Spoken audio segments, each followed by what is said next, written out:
Now, it's made up of some 1,800 billion pieces of waste that weigh an estimated 80 million kilos.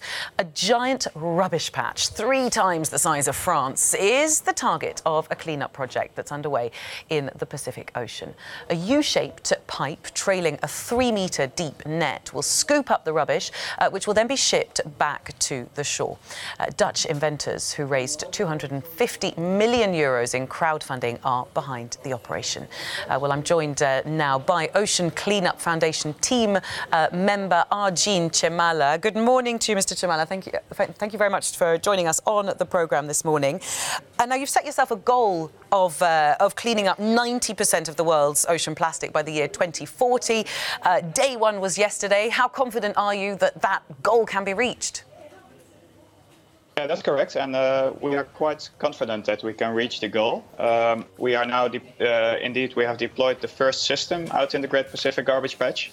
So actually, as of yesterday, we are starting to get information on how it actually performs, so that will confirm our confidence in reaching that goal. But up to now, we are very confident that we can do that indeed. And what would you say to critics who say that actually, rather than these islands of plastic floating in the ocean, the real danger is microplastics, little particles of plastics that get ingested by fish, by sea life, which obviously then come up the food chain to humans? What would you say to those people who say your net cannot catch those tiny particles? Well, I agree that those tiny particles are a big part of the problem, and maybe even the biggest part. And we found that 92% of the plastics out there are bigger than those microplastics. And those are the plastics that we think we can definitely catch. And maybe also the microplastics, but we still need to learn about that. But we want to catch that 92% of bigger plastics before they turn into microplastics and also become such a big issue.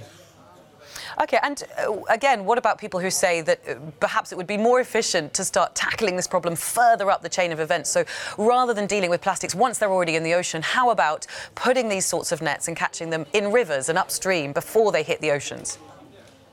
Well, that certainly needs to be done, and we think it's 2 sides to the problem. That the source needs to be closed, because otherwise plastics keep flowing into the ocean. But also, like you just said, the microplastics and the other plastics that are already out there in the ocean are a big hazard to marine life and also to humans. So we think that needs to be cleaned up, regardless of whether or not the source will be closed. But the source needs to be closed for sure. But besides that, we think we also need to clean up the plastics that are already out in the ocean and doing the harm.